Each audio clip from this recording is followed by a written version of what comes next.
Please subscribe to my channel, DocVon. I'm Dr. Evony Lambito Alisa Divesa, and I will be discussing Republic Act 9262, or Violence Against Women and Their Children Act of 2004. So why is it that we will be discussing VAWC? So there are a lot of complaints actually nowadays in the hospital, especially in the legal department regarding Violence Against Women and Their Children Act of 2004. So what are the types of violence that is punishable under this law? So they are physical violence, physical injuries, mutilation. With regards to psychological violence, the acts or omission causing or likely to cause mental or emotional suffering, including stalking, damage of property, ridicule, repeated verbal abuse, and depriving the woman of access to her family. So these are actually psychological violence. So if you have encountered this, or you know someone who have encountered this can be punishable by law. Okay, so sexual violence, forcing the woman to watch obscene movies and forcing the woman to engage in any sexual act is under the sexual violence of VAWC. So there are a lot actually of complaints, and there are actually increasing complaints with regards to this sexual violence against women, and also there are also against children. Okay, aside from the sexual violence, we will talk about economic abuse, the acts that make or attempt to make a woman financially dependent, okay, including withdrawal of financial support and deprivation or threat of deprivation of financial resources and the right to use conjugal or community property. This may not be common, but there are also economic abuse that happens within the family. So there are actually women who were deprived with this financial support, especially from her husband. Okay, so we go back to the definition of VAWC. So any act or series of acts committed by any person, may it be male or female, against a woman who is his wife, former wife, with whom the person has or had a sexual or dating relationship, and with whom he has a common child, or against her child, within or outside the residence. So this is actually the definition of violence against women and their children.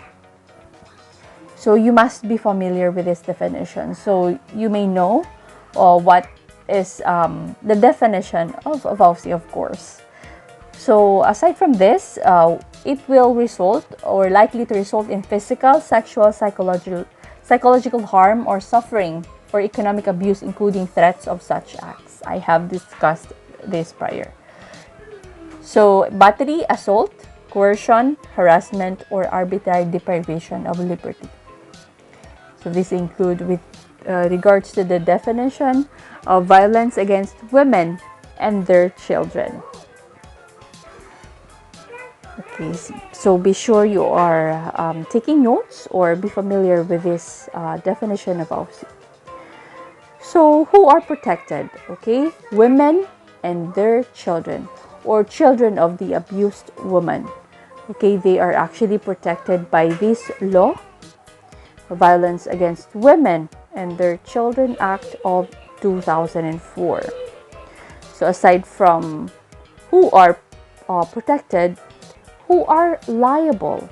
The husband, ex-husband, the boyfriend or the ex-boyfriend, father of the woman's child, lesbian girlfriends or partners or ex-partners, or any person with whom the woman has or had a sexual or dating relationship. So again, these are the liable, or these persons are liable for VAWC. Okay, so please take note. You may have a screenshot of this. Okay, if this helps or this video helps, please like and share this video. So aside from this, VAWC includes, or not limited to, rape, sexual harassment, acts of lasciviousness, treating a woman or her child as a sex object, okay, making demeaning and sexually suggestive remarks, or physical attacking the sexual parts of the victim's body, forcing her or him to watch obscene publications and indecent shows, or forcing the woman or her child to do indecent acts. Okay, so acts also of causing or attempting to cause the victim to engage in any sexual activity by force, okay, or threat of force, physical or other harm, okay. So psychological violence, I have mentioned this, so please take note, okay. Acts or omission of causing or likely to cause mental or emotional suffering. Acts of violence against women and their children. In a simple term, the crime of violence against women and their children is committed through any of the following acts, okay? Causing physical harm to the woman or her child, threatening to cause the woman or her child physical harm, attempting to cause the woman or her child physical harm, or placing the woman or her child in fear of imminent physical harm, okay? So these are actually acts of violence against women and their children. So there are actually mental disorders that can be experienced by person who have been abused, okay, or who have experienced this VAWC. Okay, acute stress disorder and post-traumatic stress disorder. So the difference of these two: for acute stress disorder, 3 days to 1 month, and post-traumatic stress disorder, more than 1 month, okay? So imagine, acute stress disorder is about, with regards to functional impairment, clinically significant distress or impairment in social, occupational, or other important aspects, okay? So as well as PTSD, but the difference is the period of time. So after 1 month, okay, so acute stress disorder is those persons who have experienced nightmare, flashback, fear, insomnia, pessimistic thoughts, okay, always have negative thoughts and emotions, low mood, okay, numbness, feeling edgy or irritated, maintaining distance with others, so social distance, detachment from the reality, avoiding anything that is associated with the trauma, okay, also feeling numb or dazed, distressed, feeling guilty, derealization, dissociative amnesia, okay, so that's for ASD. For PTSD, again, dissociative symptoms like detachment from the surrounding world, or the person actually can see herself being abused by the person. They dissociate from that situation. Okay, patients often feel that time is slowing down, feeling jumpy or irritated, emotional numbness. No, you cannot feel your emotions, your anger, whatever feelings you have. Flashbacks and recurrent nightmares. You can just that intrusive thoughts that it's like happening right at that very moment. So prolonged psychological distress, self-destructive activities, self-harm. Okay, you hurt yourself, or those person hurt themselves. Hypervigilance, fear, anger, guilt, depression, depersonalization, insomnia. Okay, difficulty sleeping.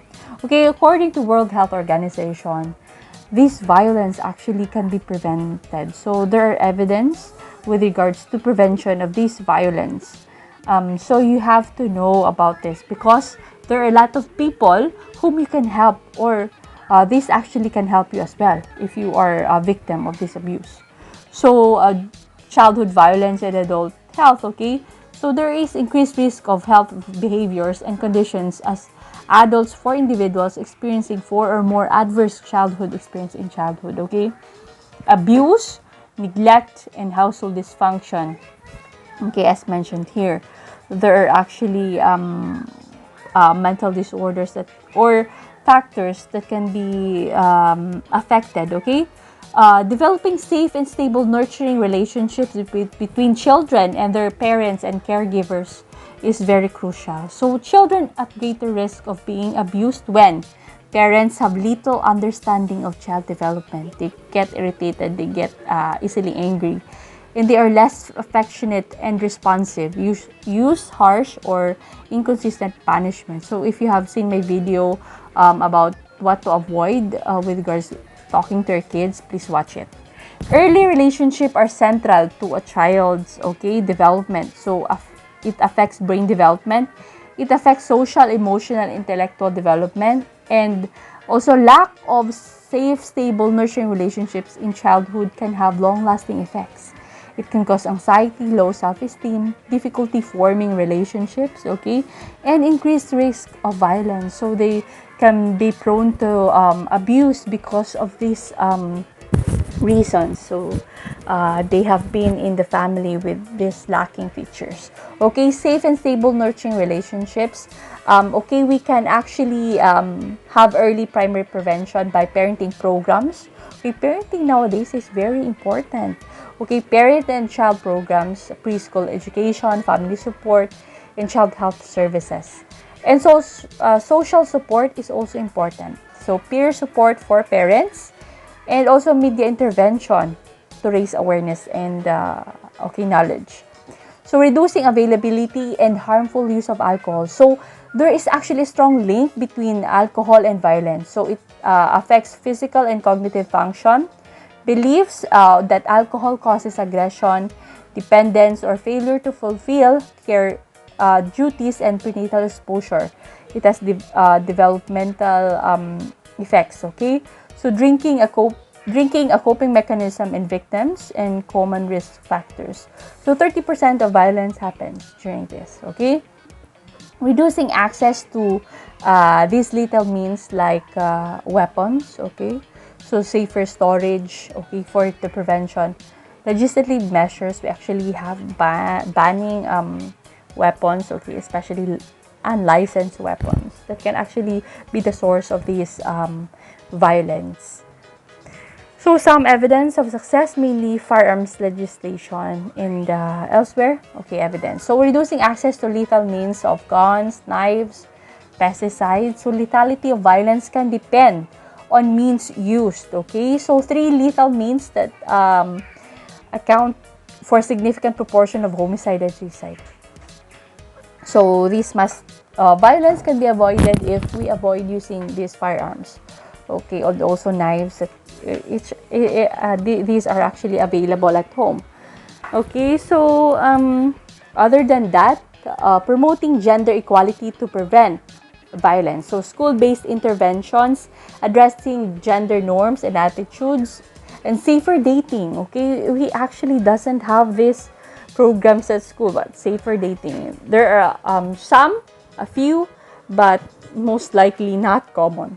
Community interventions with microfinance programs are combined with gender equity training. Life skills programs educate about gender-based violence. So promoting gender equality to prevent violence against women. Relationships between gender and violence are complex, and different roles and behaviors of males and females are shaped and reinforced by gender norms in society.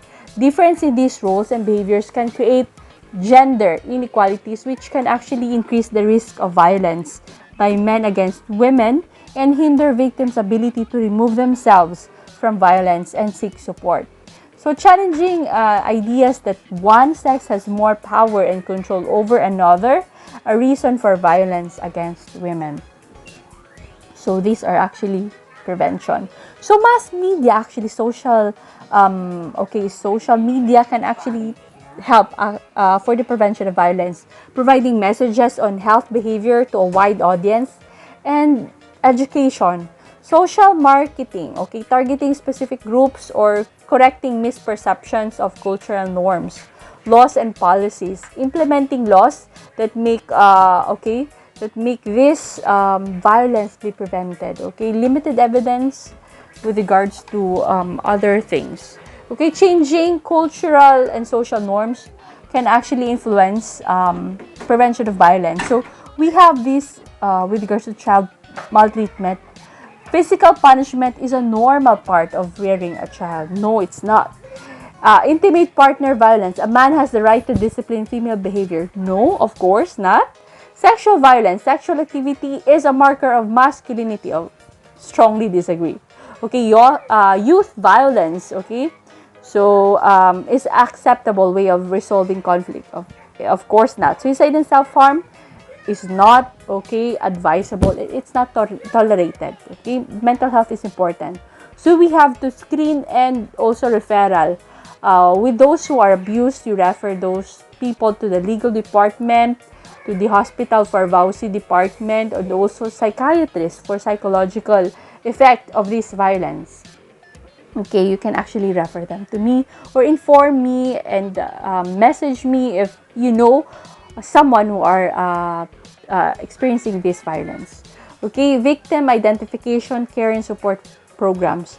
Violence often hidden. Okay, child and elder abuse, intimate partner violence. Okay, a woman will be assaulted an average of 35 times before reporting to police. Okay, these are actually a lot of abuse. Violence can lead to lifelong physical and mental health problems. Agree. Okay, social occupational impairment happens and increased risk of further violence. Okay, please subscribe and like and share my channel. Thank you very much.